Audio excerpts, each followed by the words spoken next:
everybody, SONGOSHUAKU'S here, and welcome to our discussion of our final pre-movie thoughts on Dragon Ball Super Broly. But first, make sure to hit that subscribe button followed by hitting the notification bell so that way you are notified as soon as my content is released. So, joining me, welcome back. He wasn't here for the trailer 3 breakdown, but we are here to discuss this trailer, technically, trailer 4, whatever, 5 breakdown. Welcome back, TheLinuxVirus.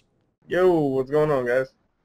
Yes, so, when Linux was last here, we did the trailer 2 breakdown, in which Linux said he wasn't going to watch the other trailers and didn't want to be spoiled and warned anybody that spoiled it for him. And of course, myself, I said that I was going to make sure to try my best to prevent all spoilers, and if a particular rumored character was announced, basically, I was going to hopefully hope that this character would show up.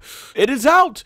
It is official! Gogeta is now officially into the Toriyama continuity, whatever that means now, nowadays.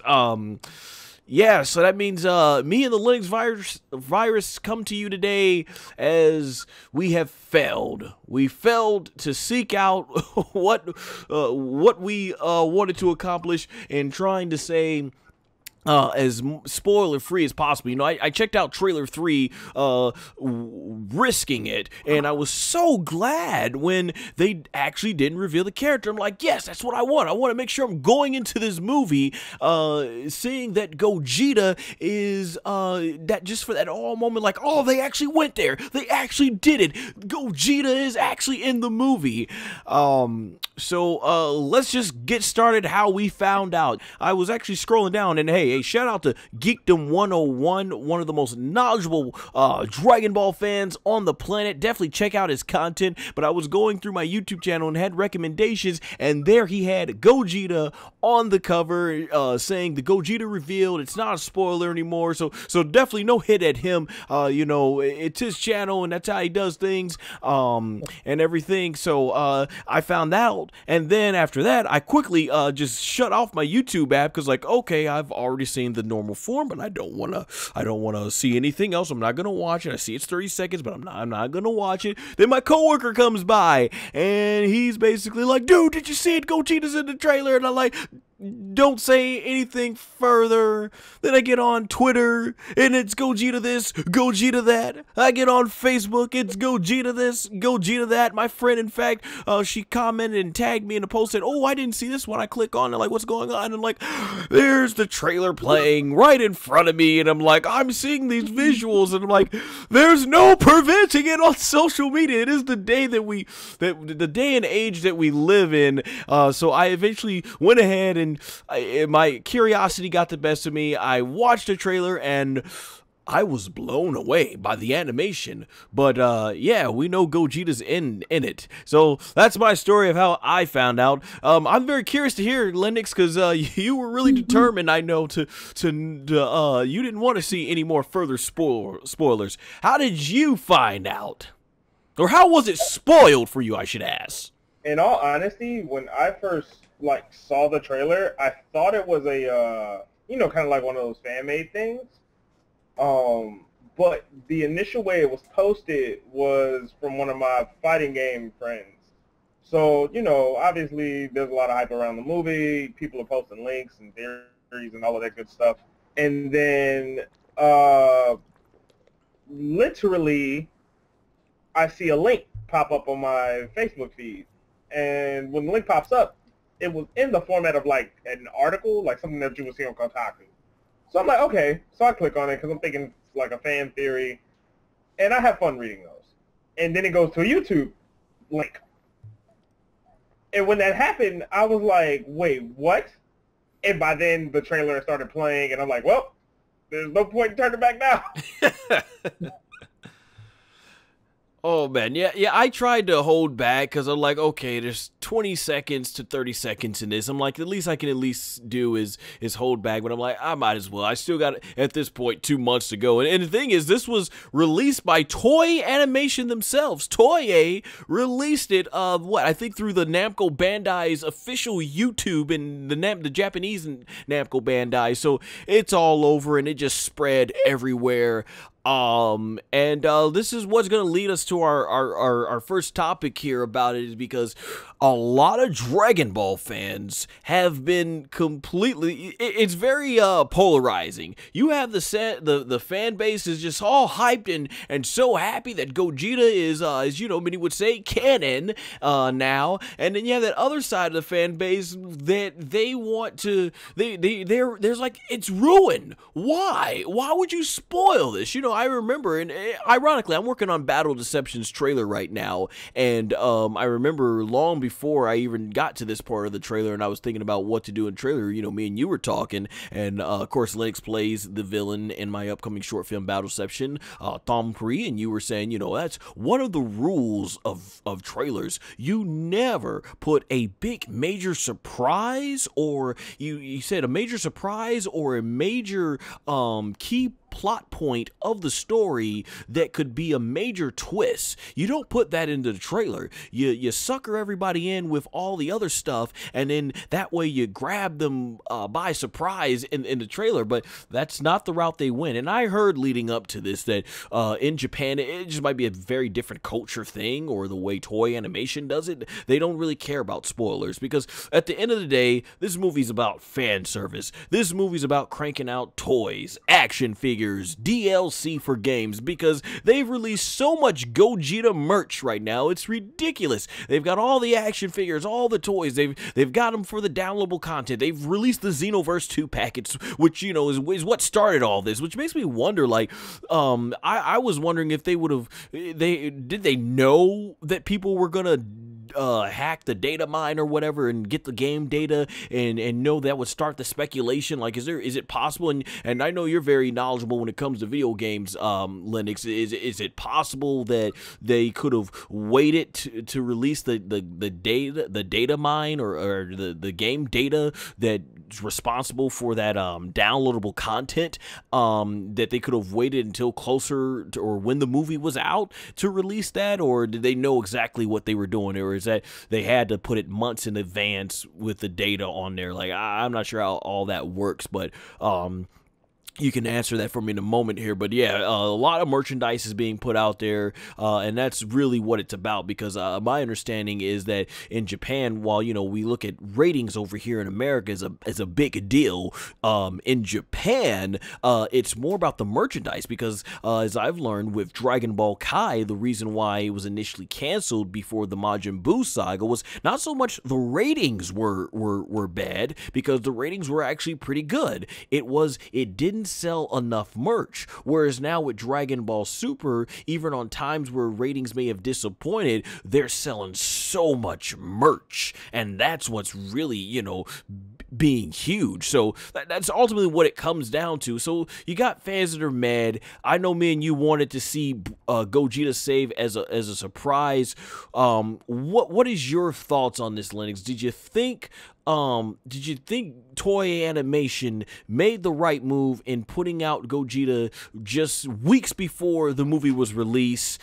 And do you think it was the right move, or do you think it wasn't necessary? Because personally, I thought when you slapped Broly's name on it, on the marquee, you were already set. You had everybody sold. I mean, we hardcore Dragon Ball fans, we're going to see it just at the name if they said a super, because we wanted to know what was going to happen after the Tournament of Power. And I think for all the casual fans, they're like, oh, Broly's in this movie? I got to see. And even if you weren't a fan of Broly, like, so Toriyama is remaking Broly better. Okay, now I'm sold. And I thought the first 3 trailers were, the teaser and the first 3 trailers were fine. And then they released this. Yeah, I mean, I don't think it kills the movie, but, man, it would have been nice. So I'll give you the floor to speak. Do you think Toei Animation made the right marketing decision here?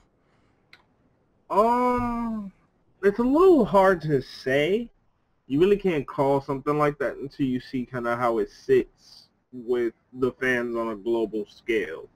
And that's primarily due to just how everybody reacts to, information that's put in trailers, whether they like spoilers for a particular thing or whether they don't. Um, it all comes down to kind of like a cultural preference. So people who are on, people who are in the United States, we might feel a certain way about having too much given to us in the trailers, whereas people on the eastern side, those in Japan, they might not care. So you really can't call something like that until you see how it lands on a global scale. Um, my personal opinion on if I feel it was the right idea, uh, me personally, I feel if that's really how the movie is going to end with a climactic battle between Gogeta and Broly, it may have been too much too soon. Mm-hmm. But part of me almost feels like this movie is deliberately marketing this battle between the Saiyans to set up for the next Dragon Ball Super arc. So in all honesty, I feel like even though we feel like we're getting everything that we're going to see in the movie, which don't get me wrong, we probably are seeing a good 60% of what's going to happen in the movie. I definitely don't feel... Part of me is almost telling myself, like, don't be stupid enough to think that that's, all there is to it. Mm-hmm. So that's the thing. I honestly think we have a lot more coming in this movie. And, like, Gogeta just being announced is just kind of like that phase 2. We still got maybe another 2 different tiers, within the movie itself to really, really, really see how they set up the next Dragon Ball Super arc, as well as just how they... Because you got to think, they wouldn't bring Broly into this movie to kill him off. I just can't see it happening. So I'm very curious to see how the movie's going to end. So I'm really looking forward to seeing just kind of how this battle plays out and just kind of what role and direction the series takes, especially since the continuation of Super already got announced. Really just seeing how that kind of turns after this movie. Continuation of the anime or the manga? Anime. The season already got confirmed. It's what? Huh? I haven't heard about that one. Yeah, could be one of those websites before. One time I know you had a website where you revealed that they revealed the Saiyan's name, and obviously we found out it was Broly. Probably might be one of those websites being giving out bogus information. My understanding, the anime hasn't been confirmed, but everyone's hinted in the business, like voice actors hinting at it. No, it's already been confirmed. I'll have to look at that after we do our recording on that. I know the manga has already moved into the next arc, so the new arc has definitely been confirmed through the manga, and Toriyama has already confirmed his involvement in an interview on it and everything. Yeah, so like it's gonna be confirmed. Like even if it wasn't, like let's be real, you really think they're gonna continue the arc in the manga and not continue the anime? Absolutely, and don't forget, Son Goku is going to be an official mascot and the 2020 Olympics. So of course they're gonna want to make the most out of that one. And before we move on to that, was very well said. I wanted to ask you that the gaming aspect, how does that work when it comes? Because I'm very curious about that. You might know when it comes to DLC, because they released the I guess the update for Xenoverse 2 that was going to be part of the next season pass. They released that back in the summer, and that's when fans already started hacking into this game system to reveal what data was going to be in there. It's like, oh, there's a new slot for Broly and a new slot for Gogeta, and that's where all this blew out of proportion about Gogeta's probably going to be, months of speculation. So did that data or update for Xenoverse 2, did that have to be done that many months in advance before they released it, before knowing that they were going to release the data, the DLC pack with those two new versions of the characters this December? Does it have to be done months in advance, or is it possible they could have waited for that update until after the movie was released and then release the characters? Like, do they have to do that months in advance, put the data on there? How does that work when it comes to adding these new content of DLC? In all honesty, it depends on the company's timetable.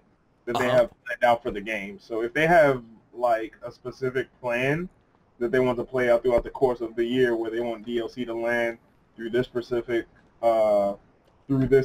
quarter, or if they want, you know, to let the game rest on this particular DLC while they know this particular project is in the works, so that they can then promote the next DLC pack or the next downloadable character. Companies have kind of like a pre-thought out timeline for the game. So you got to think of just about that schedule. This probably just was one of those unfortunate coincidences where the timing of the movie kind of hit a little earlier than planned.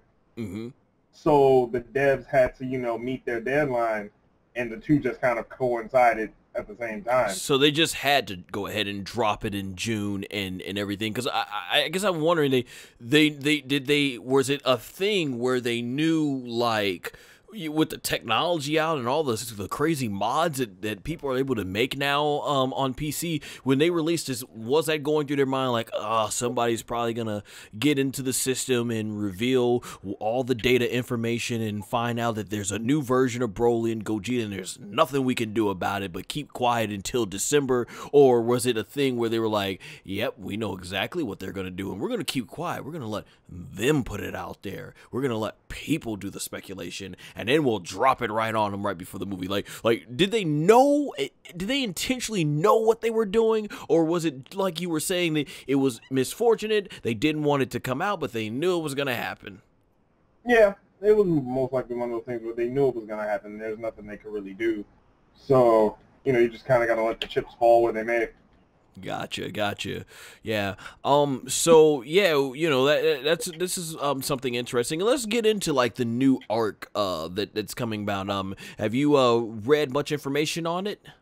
No. Okay, so yeah, basically, the new arc takes place in the because they just finished the Tournament of Power. The new arc in the manga, and I haven't read it at all yet, but I've watched other videos and I've read up on it and been seeing all the fan speculation. So it is and I've seen the art for it, and potentially the new villain who looks kind of like this troll wolf, goat looking type of deal. Man, what's that story? That old kid story? I used to like the little troll under the under the bench or whatever. I forget what it's called, but yeah, he looks like he's unlike any villain we've seen.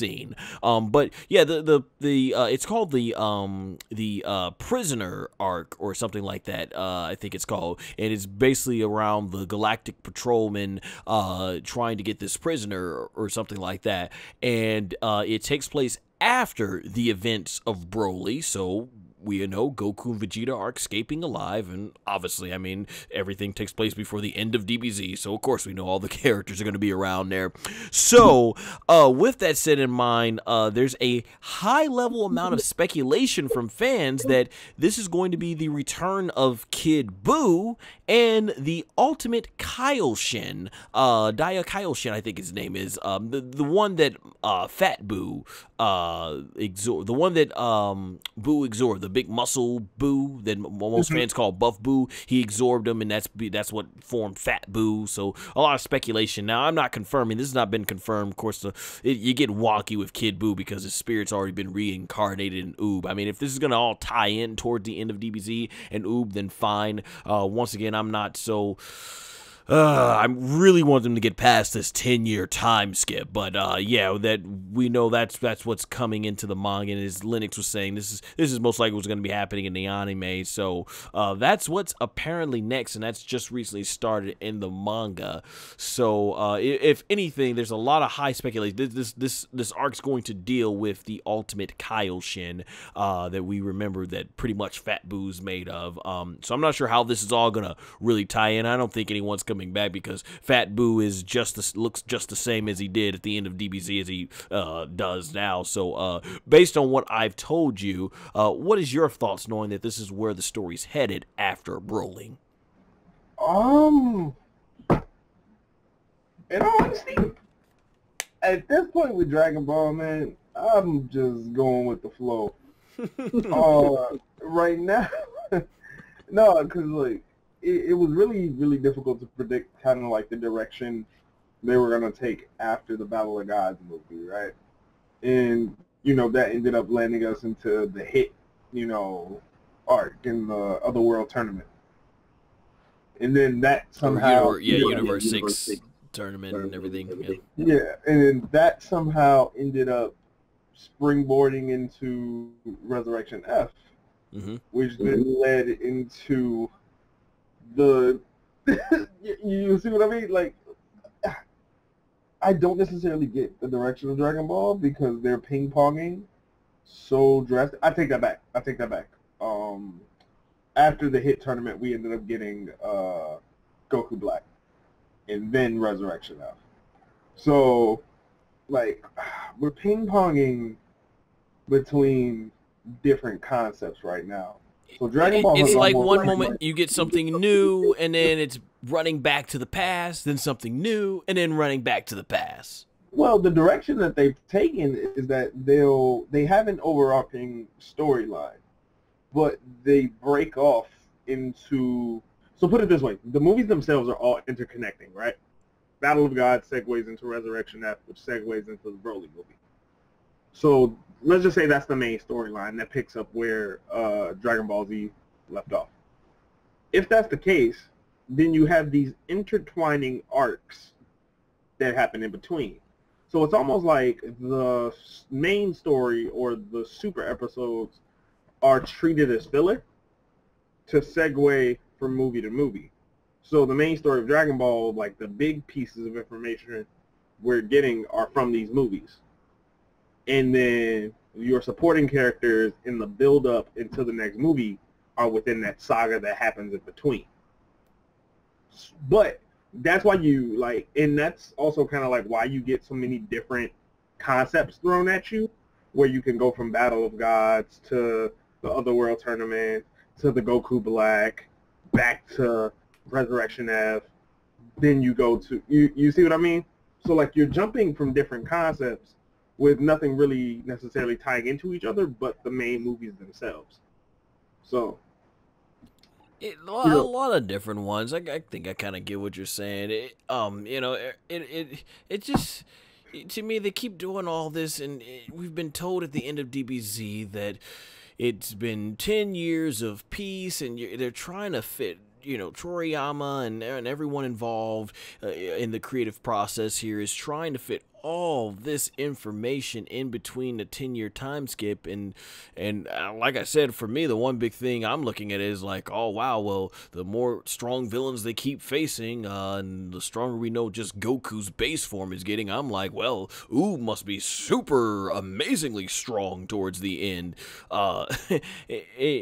I know. I really want to get to it, and I don't want to sound like a broken record, so I won't get deep into detail. But I really want that whole new generation, like, especially I talked about it with Obvious and Mediocrious when they were on the episode 3 or the trailer 3 breakdown, where I really want to see Goku and Vegeta go into that all, for like My Hero Academia, go into the All Might role, and maybe have be like Midoriya, aka Deku, and just focus on the next generation of Dragon Ball characters, and make it to where Goku and Vegeta are these they're these legendary masters now.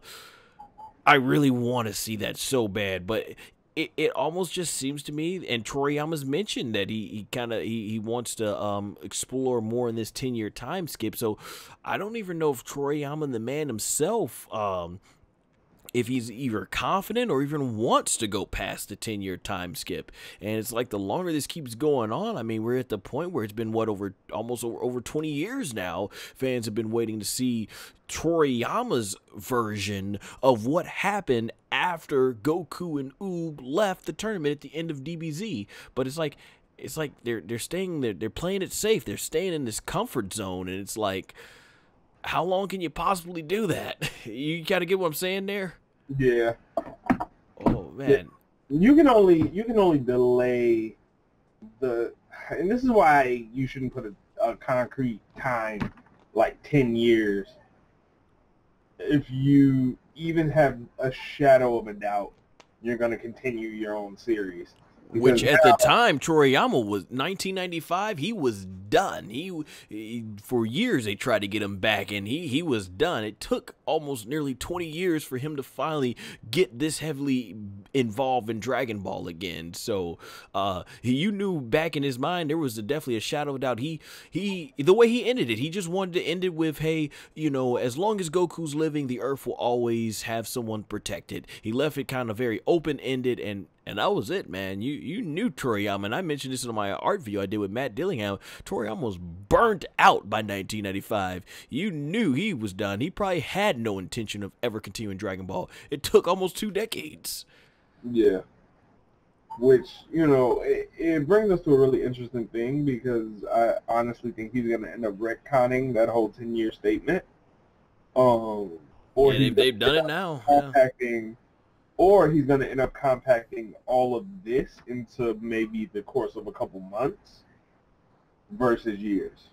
But they've already, the thing is, in the art, they've already said, okay, 6 months have passed here, a year's passed here, another year's passed there. That's why we're like, if you do the calculations on the timeline, we're 3 years away from the end of DBZ, which is why so many people can't stand how it contradicts Bulma's line to Goku saying it's been 5 years since they've seen him, and Goten and Trunks still looking like they're even younger than they were in DBZ. So it's like everybody is gonna have this gigantic growth spurt where they go from looking like they're all in their 20s and the kids look like they're all toddlers to in 3 years they're just gonna magically jump to these teenage ages and look like they're middle ages. Goku and Vegeta, of course, it was explained why they'll look the same. Wow. Yeah, but that's the funny thing about it when you really think about it. Like, he's gonna end up having to retcon that, and this goes back to what I just said. You can't put a concrete time frame on something like that. Even if you think like you're done, I still wouldn't have done it. Just because, like, now look at the problem that it could cause with your fan base. You know, for people who are looking to, like, really piece the story together, make it make sense. This creates a pretty big plot hole, which, I mean, granted, Dragon Ball is no stranger to plot holes, but still. Right. In all honesty, my expectations for the arc, I think it's going to be interesting. As far as what I think it'll be about, I'm just trying to wait and see. Yeah, we really do. It's still too early, the details about it. Like I said, shout out to Geekdom 101. I think I heard him say one of the best things. He said, you know, if this arc maybe is something that just completely leads all into Oob, where maybe they do bring a portion of Kid Buu back and he becomes even stronger and more stronger than everyone Goku's faced through this time skip, and this ends up going back to Oob, and this is the reason why Goku wants to fight Oob. Yeah, because I mean, after all these strong enemies, it's like, why would you care about facing the reincarnation of Kid Buu? But you know what? We've been 30 minutes of discussion talking about Dragon Ball issues, but we haven't exactly broke down the trailer itself. So let's move on and let's get hyped, because, like I said, we didn't ask for Gogeta to be revealed this early. It happened. So what are we gonna do about it? We're gonna get hype. You know, let's start off with like the first part of this trailer. You know, I'm looking at it right here on my phone. I won't have the sound playing, but you know, you get those faded shots of Gogeta in his base form, something that, you know, we talk about fan service. Base form, we're seeing Gogeta for the first time in base form. Now, I did find something very interesting. Now, of course, all the full spoilers are out there, Linux, but like you, I'm not gonna look those up. It's very interesting, but I don't know if you notice, it looks like there's going to be 2 Gogeta versus Broly battles if you look at the scenery. So I do find that quite interesting. Like, you see Gogeta on Earth in what looks like to be a very much clear background, and we know the main fight takes place in that Iceland. You had some really amazing animation of Broly at SSJ coming forth, and you see Gogeta in his normal form here. You know, just the way he transforms into Super Saiyan, and Super Saiyan, of course, for those that watch the Funimation dub, where Gogeta does a cool backflip, kind of like he did in movie 12. There was that gorgeous shot where he shoots the blue ki blast all over the lava looking area that looks like dynamic basically, and Broly breaking down where he does he powers up and creates a green barrier and everything. Dude, I love it. I love the shot where they got the background is like moving real quick and Gogeta's just like throwing the ki blasts casually in his Super Saiyan blue form. That was gorgeous. And Broly, you know, he looks like he does like almost like he takes 2 blasts and puts it into one and shoots out all these major ki blasts. I mean, the aura, like when he stumps his foot down and you got all that aura. Dragon Ball has never looked this glorious. The shot of Broly yelling and shooting the green ki blast. I love it, dude. I love it. I love the shot where Broly shoots the green ki blast and Gogeta gets out the way and like basically looks like he's hugging Broly's ki blast and just gliding to the side with a smile. How sick is that? That was just top stuff. I love that though, the shot where he has his fist to the camera and he yells and unleashes this powerful attack, which many have actually compared similar to the attack that Vegeta used to kill Nappa. Animation is great, and yes, I was watching this as I went through here, and you know, man, I think I text you and I said, you know, we were wondering, you know, what's gonna top Jiren versus Goku, and just those 26 seconds of animation right there, definitely has topped it, man. Dude, I'm super hyped. You know, if you're gonna spoil this, at least it looks good, right? It gotta look good. What was your thoughts in terms of like just what you saw with the fighting and the animation in the trailer? The biggest thing for me that I noticed was just the glimpse at how evenly matched they looked throughout the majority of that trailer. It really didn't, like, when you look at that trailer, you don't really see Broly struggling too much outside for like maybe 2 scenes when he's fighting Gogeta Blue. Well, other than that, like, this lets me know that, one, we're not going to get a squash match, so they didn't go the typical Dragon Ball route where they power up and then it's just the end-all, be-all, which is one of the things I was really happy about with Jiren. That Goku just flat-out did not beat him, but it took not only everything he had, but he even needed a little help with 17 and Frieza. I think the Broly movie, that trailer kind of gave me hope that Broly, once again, is just as strong as we really, really all wanted him to be. For anybody who was expecting a revamp of the character, for those of us who appreciated the previous Broly incarnation, this is, you know, the guy who's as strong as we all been saying and claiming he was, you know. So the trailer just shows both of the characters in the most badass way possible. And it's definitely only snippets of the fight. I'm pretty sure the fight probably is going to go on for like 10 minutes, which I can't wait to watch in the theaters. Oh man, you know, actually, I'm gonna slightly disagree with you a little bit there.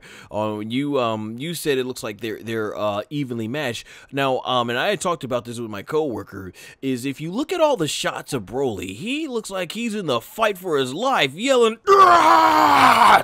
Whereas Gogeta literally has a smile on his face for most of the time, and there is almost making it look like he's no match. However, that's not to say I fully disagree, because I think you're onto something. It could be trickery in the trailer, try to make it look like Gogeta's like, oh yeah, this guy's a piece you know, this guy's a piece of cake, right? But yeah, in the movie, I wouldn't be surprised if Broly ends up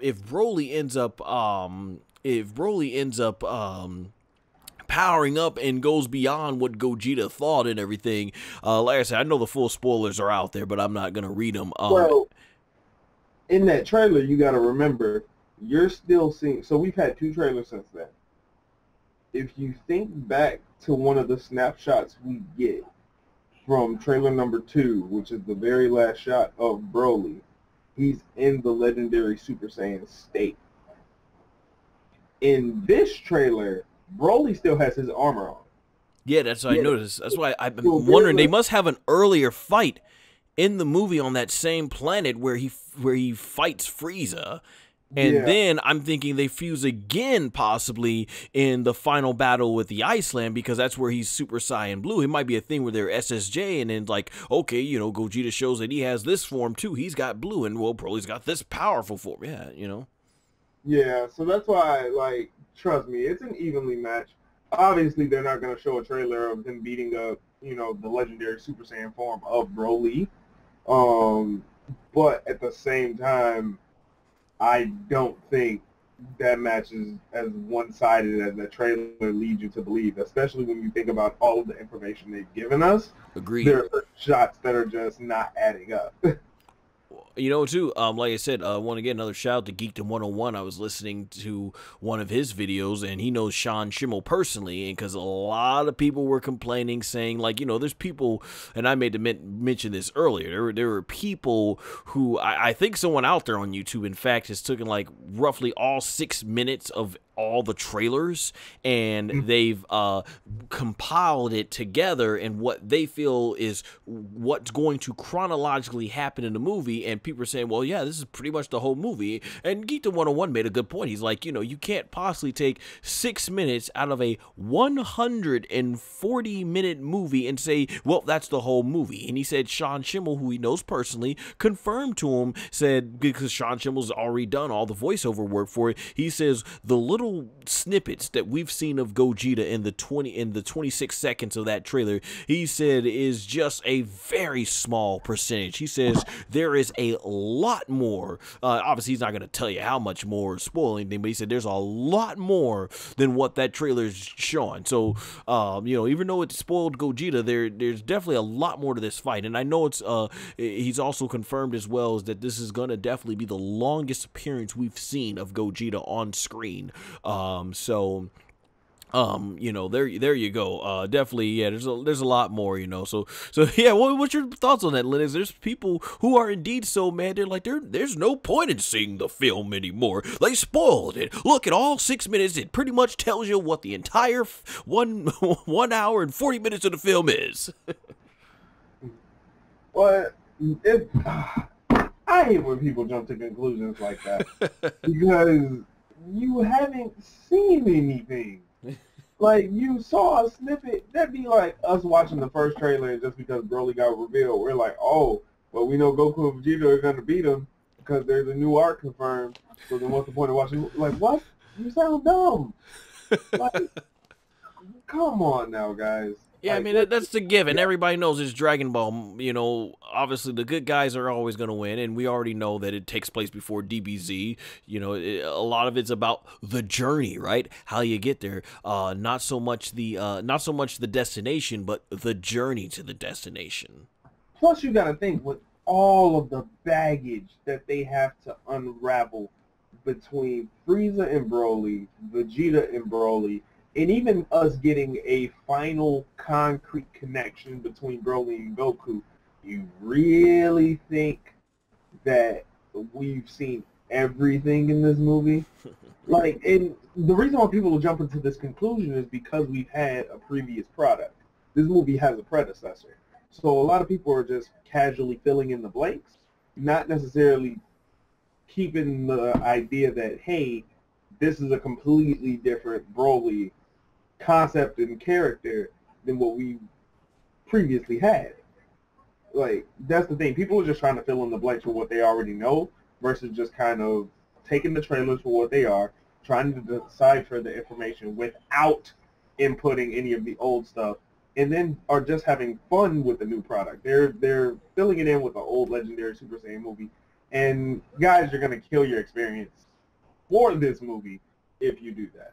Hey, another shout out to someone we know in the Dragon Ball community in terms of their work. Mazuko X, voice actor for Son Goku in the Team 4-Star Dragon Ball Z Abridged. You know, he made a video where, you know, he was dissatisfied with the spoiler, but like he mentioned, he says, hey, he's not at all going to say, don't go see this movie. This, especially if you're a Dragon Ball fan, you want this series to go ahead and continue to succeed and go to new levels in the 2020s. He's like, yeah, get out and still see this movie. It's not these 6 minutes the 6 minutes of footage we've been revealed does not, you know, destroy what this movie's gonna be. So I agree, and this actually leads me to something, a point I saw a few fans making. So, you know, in defense of Toei coming out already about Gogeta before the movie, some were saying that, you know, fans weren't being angry like this when Battle of Gods. Like, do you remember? They were like, Battle of Gods, they revealed what Super Saiyan God would look like, aka Super Saiyan God in the Funimation dub. They revealed what you know, what a Super Saiyajin God, what is it, Goddo, I think they say in Japanese. They revealed what it would look like in the before the Battle of Gods film, and then for Fakatsu no F, aka Resurrection F, they revealed what Super Saiyajin Blue would look like, and they revealed eventually that Vegeta would get the form as well, because I think a lot of the buildup was that Goku was going to get it. They revealed Golden Frieza's new form, and then people were saying how, you know, in episodes they revealed Super Saiyan Blue Vegito. They revealed him before the episode, before he aired, because I just came out of the blue in the what's that called, in the previews and stuff. And you know, my thoughts on this is, I felt it was a little bit different in those. Remember, Battle of Gods, Kami to Kami as it was called in Japan, that movie was the first brand new of anything we were getting with Dragon Ball Z in a while. So you had to reveal Beerus. Beerus was the build up as the new enemy, and they were building it all around the whole God versus God concept. To me, they had to reveal Super Saiyan God in the in the trailers, because people needed to know that, okay, if they're going to take their time and their money to see this new movie, what's new? What is DBZ bringing new to the table that we haven't already seen? So they needed to reveal what Super Saiyan God looked like. In Fakatsu no F with Frieza, you know, the first thing a lot of people were thinking about, like, oh, it's cool, Frieza's coming back, but how is he going to compete with Goku Vegeta on this new God level? They had to reveal Frieza had a new power as a Golden Frieza, so that you knew going into the movies that, okay, this Frieza has something new to bring to the table to compete with Goku and Vegeta. And to keep things interesting, you had to reveal that, hey, you know, you saw Battle of Gods, now we gotta take it up a level with Super Saiyan Blue. So they had to reveal that Goku was gonna get it, and I think adding Vegeta, people were like, you know, one of the big builders was like, is Vegeta gonna get his moment? And by showing Vegeta's gonna be Super Saiyan Blue, it's like, oh, okay, so this is like Goku and Vegeta are both gonna be on playing levels, and I think from an episode standpoint, it's a little bit easier. Like, yeah, you can reveal it because it's only a 1 week wait, and you know that's what got people hyped up for the next episode. That episode crashed Crunchyroll. People were so hyped that Vegeta was coming back. So to me, you had to reveal these things. For this movie, I thought once you revealed Broly and everything they were doing with it, you didn't have to reveal Gogeta. I didn't think Gogeta was necessary, and we talked earlier that's where they went, you know, because they had it. That's just me personally. I would have not preferred Gogeta being revealed, but I just felt like it really was a more priority with Golden Frieza, Super Saiyan Blue, Super Saiyan God, Vegito. What's your take on it, Lennox? Based on what I said and what fans were, do you agree that revealing Gogeta is no different than them revealing Golden Frieza, Super Saiyan God, Super Saiyan Blue, and Vegito in their movies and episodes, respectively? Well, that's the thing. Each time those things got revealed, there was a lot more to that movie. There was something else deeper. You got to remember, dude, there's a lot of stuff in this movie. Although we're seeing it and we know it's there, we don't know why it happened. So we don't know what pushed them, like, what made Broly seem that big of a threat that Vegeta of all people will be willing to fuse with Goku again? That's one. You know what? Like there's a lot of why. Also, did we forget about the Super Saiyan God transformation Vegeta has? Well, that's finally just coming into the continuity, you know, that everybody who's read the manga, Vegeta's been the one, has been able to do that since the universe, since they did like the universe 6 tournament and everything. And I believe in the manga, he was the one that created the whole concept of what Goku did in the Tournament of Power of going in and out of God in blue forms for the to reserve stamina and everything. So this is just finally coming into continuity. Now, why they decided to finally reveal Vegeta has Super Saiyan God in terms of the anime here, I have no idea, because I gotta go and watch the movie to find out why. Exactly. No, but that statement right there is literally why it's there. And that's why you, like, and this is just for everybody, that's why you should go see this movie. Specifically for that question you just said. Mm-hmm. It's the little things like that. You know, why is Gogeta needed to beat Broly? You know, can Gogeta beat Broly? Remember, we've only seen them fight. We don't know if he actually beats him. Oh yeah, I'm still standing by that. I still don't think I think this movie ends in either a draw. I don't necessarily see Broly winning, but I don't think the good guys are going over either. I stand firmly behind it. I said it in every single discussion we've done all year long about these. Broly is back for them. Look how quick they wasted no time pumping out this Gogeta and new Broly merch. You know, they want that money. They want to sell. They want them DLC cells. So they're Broly's back for, and the fact that they even went ahead and had Goku say he's not a bad guy, and I think there's going to be an interesting like relationship between him and Chile, I think her name, and not romantic relationship, but one where I think she feels sorry for Broly, and obviously Goku's like, you know, he's like, I can tell you're not a bad guy, you know, stuff like that is going to be interesting. So we might see a good side of Broly here, and Ben, I think, was it Ben Shimada, if I said his right name, and Vic Mignogna, the voice actors of Broly, they've both said that playing this Broly was similar but a little bit different than what the type of character they played before.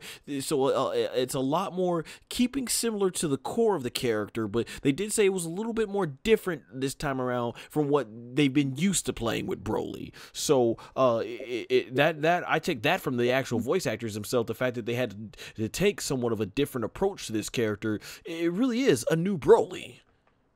Yeah, I look forward. I just look forward to seeing the character development. The fact that this is the first pure Saiyan we've seen in a very long time, is also a bit of a reminder of how far Goku and Vegeta have come, but also what they could have become. Right. You know, had they been on, like, this is a clear, like, definition of what Vegeta could have been had he stayed how he used to be.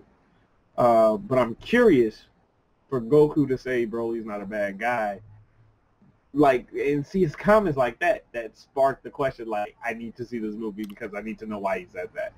You know, even through the trailers, though, you look, it's a very, you know, it looks like it's a more sympathetic version of the characters, of where you feel sorry for them. Like, you know, you're just gonna exile him from the planet because he's getting stronger than your son, King Vegeta. You know, just you kind of almost feel Parake's pain, you know, when he goes like talking about, you know, how, you know, he was in disbelief that King Vegeta was gonna put Broly in a pod and send him to a remote planet, and you know, you see that shot where he flies out, looks like a window or something. He says, you know, he will raise Broly to be a mighty warrior and he will have his revenge, you know. And just with the way that line was delivered, I kind of felt it, the way Damian Clark delivered that line. Like, you know, I felt like, man, like if you were a father and you knew your child had the ability to do great things, but the leader of your country is afraid of what your child might become, so he's gonna give you and your child the boot out of the country.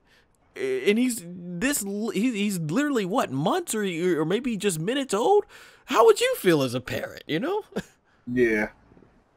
So that's why I'm really looking forward, dude, to the narrative stuff. Like the first half of the movie, the second part's going to be all the action stuff, but the first part, you know, while I understand it does come with the risk that they might muck about the timelines and plot holes, I'm very interested to see just the story as far as Toriyama's version of the science and Dragon Ball Minus here becoming, you know, into the anime format. So I'm very interested in just how this is all going to play out from a narrative. Like, it really looks like it's going to be intriguing and much more different than any Dragon Ball movie we've seen before. And I think if that kicks butt, the narrative side, and let's face it, everybody, even Sean Schimmel, the first day of recording, he said, I can't say much, but this is visually stunning. Like I've heard nothing about the visual. Like, I think we are in for a visual a spectacle, a visual spectacle. That's for sure. This is the best Dragon Ball has ever looked. The story lives up to those visuals. Yeah, I mean, shoot. So I really, man, I've definitely been very impressed with, like I said, just the animation. You know what, Norihiro Shintani, yeah, what he's brought to the table, and just the freedom he's let animators, and of course, you know, like Yuya Takahashi, who you could see a lot of through in that trailer with Gogeta. Just good stuff. I can't wait to hear what Norihiro Sumitomi has up for the soundtrack. Me and you were talking before we started recording, so you really enjoyed the soundtrack. So I can't wait. I'm really hoping we get a really cool orchestra version of the dun dun dun dun dun dun dun dun dun dun dun, the final death match. That's if Ultra Instinct ends up being in this film, because we ain't heard nothing about Super Saiyan, Super Saiyan Blue Evolution or Ultra Instinct. You kind of wonder if they're ever gonna be in the film now if they end up resorting to Gogeta. So yeah, I'm not reading the spoilers, but I don't know if we're gonna even get those in there at this point. I forgot to mention the main theme song, which has been stuck in my head. That's Blizzard by, I believe the name is pronounced Daichi Miura. You know, such a very, you know, my friend, she said it has a very K-pop feel to it, and it's very poppy sounding, and when I first heard it, I'm like, I don't know if this is gonna go well with Broly. When I think of Broly, I think of violence, obviously, but this is actually pretty cool, you know, because I know we got really hyped up on what was it for Resurrection F. I remember we were all head banging in the theater when they started playing what was the song called? It was just called, I think, F by Maximum Hormone, I think is what it was called. Man, that got me really hyped up for it. But yeah, man, this is it just flow when you see all the battle scenes, it just flows really nice with it. I love it. So what is your thoughts on the song? From what I know you haven't heard the full song yet, but from what you've heard in the trailer, what's your thoughts on Blizzard? I think it fits. Especially since most of this movie is going to take place in a blizzard while they're fighting. Well, not even that, but I just think that the song itself fits just the overall tempo of the film. Like I said, the picture, like, there are moments that are like dark and grisly in the movie, but then there are moments like the Gogeta. That's a song that I feel only kind of fits that character. So it works. You know, Gogeta or even Vegeta, like any of the fusions between Goku and Vegeta, are like the epitome of Saiyan pride. So you kind of get the feel of it, you know, for them to have kind of like that upbeat song while they're beating somebody up. It's kind of funny to me. Yeah. It's gonna be very interesting.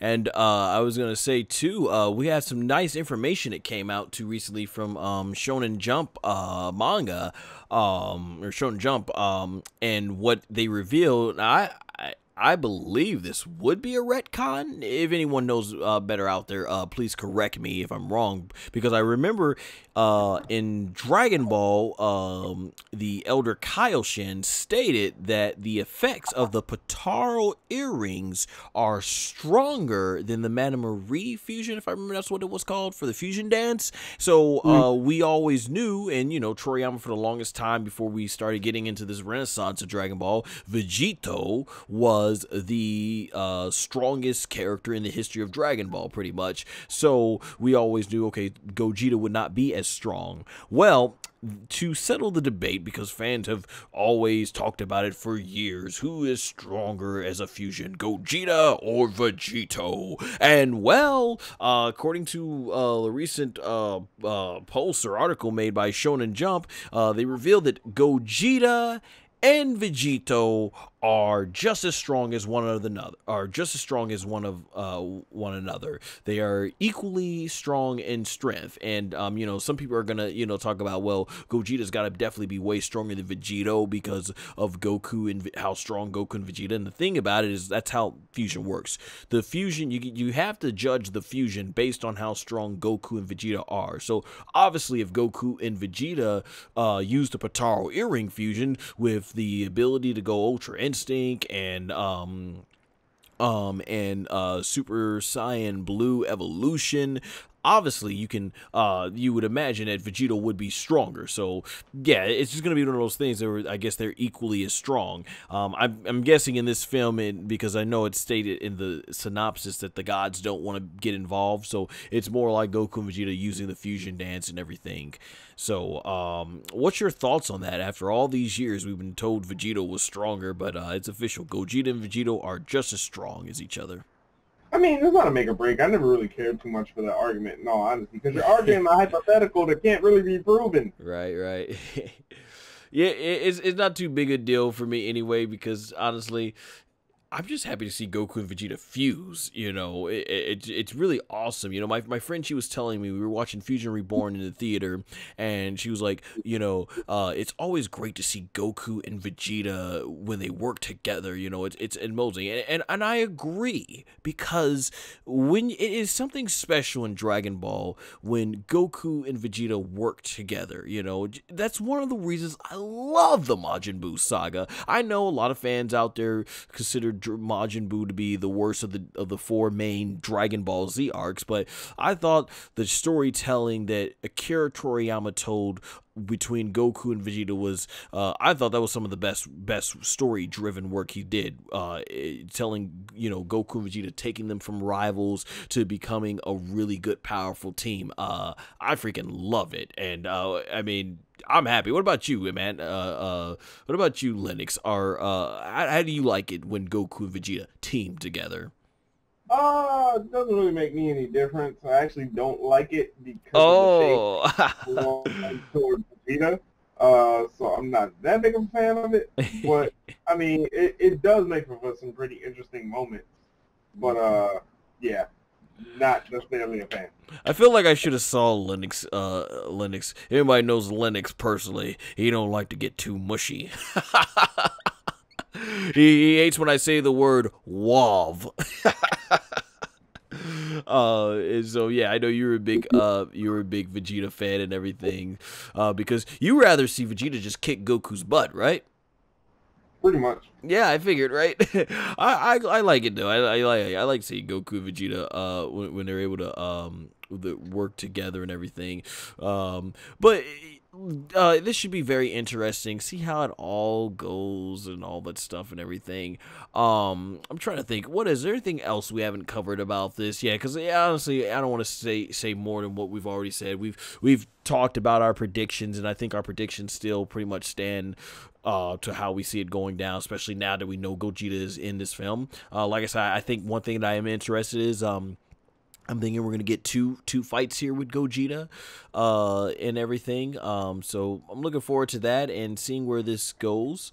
Hopefully walk out of the theater. It's awesome, you know. And it's gonna be premiering the 14th. They're just a few days away in Japan, and they're gonna have I think they're gonna have the English dub premiere a few days as well. Only a select few get to see it, and of course, January 16th. 2019, ladies and gentlemen, is when Dragon Ball Super will drop. I am definitely looking forward, though, hearing Goku and Vegeta, you know, just like we heard in the trailer. We are Gogeta.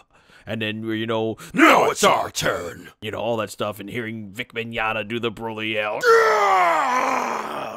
I wonder what type of lines he's gonna have in this, because we haven't heard much of Broly talking, which honestly, let's face it, Broly got over as a character who just mostly said Kakarot. So I mean, yeah, it'd be interesting. Yeah, man, I am hyped. I am very hyped to see this movie. I can't wait. It's going to be a blast. I know we're currently, as of this recording, waiting for showtimes to come out so we can watch it with, you know, all our friends from our time in college when we were in anime club and all that stuff. Man, I'm really hyped. Overall, though, I think the promotion, while like I said, I could have kept without Broly. I could have kept. I felt they could have kept revealing Gogeta. I feel like you could feel the effort. You definitely see the effort that's been put into this. It just sounds like Toriyama went all out in writing this. The animators went all out in putting this together. So a lot of care and attention has been put into this movie that we weren't able to get early on in Dragon Ball Super. So as a long-time Dragon Ball fan, I'm hyped. You know, this movie's gotten so much hype. I mean, freaking Son Goku, if you saw, was in the Macy's parade. The Macy's parade.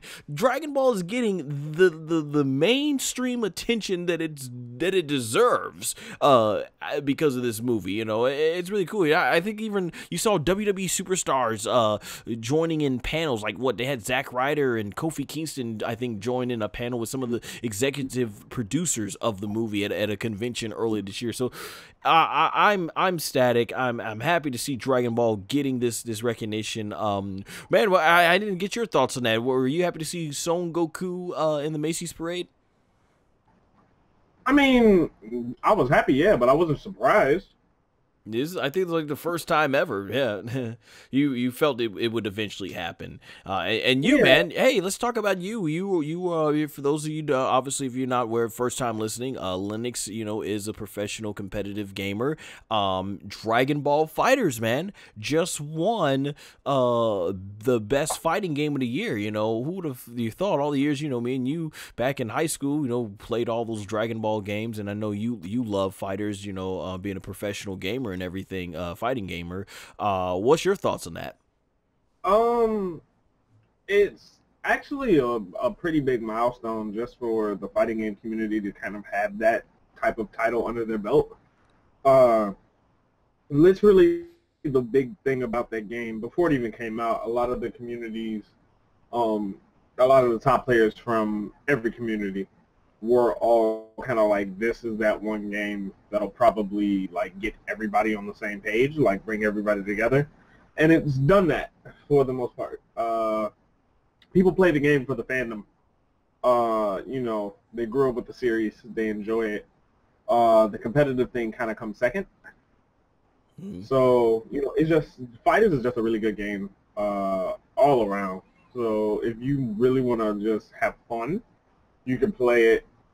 You know, never really have to worry about doing anything super crazy or combo heavy or execution heavy. You can play it like that. You can enjoy it like that with your friends.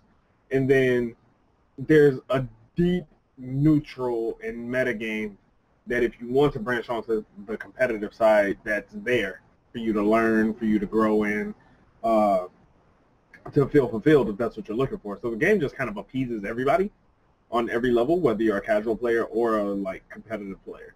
So the fact that it's able to do that and still do justice to the Dragon Ball title, whether it be the special openings and interactions characters have, the dialogue, the little ending dialogues in battle, Like, all of that stuff really, really, really, like, ties the game together. So it just delivers in every aspect that you would think of, from just overall fan service, staying true to source material, mechanics, aesthetics, everything is just really, really good for that game.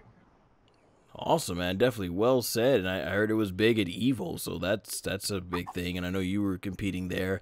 So yeah, definitely exciting time. I'm looking forward to seeing what's going down. So we're gonna kick 2019 off with a bang for Dragon Ball and see where things go from here. I hope this breaks all records, even beyond Resurrection F, which I think was the highest grossing anime movie in history, either in this country or just overall. I know they made billions of dollars off of that. So I really hope Broly crushes this. So it'd be interesting.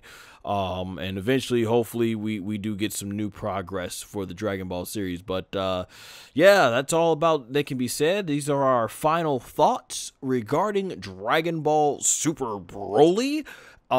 So definitely we will be back with a review of the movie, and what a review that should definitely be, because I'm like, I'm not going to be taking notes.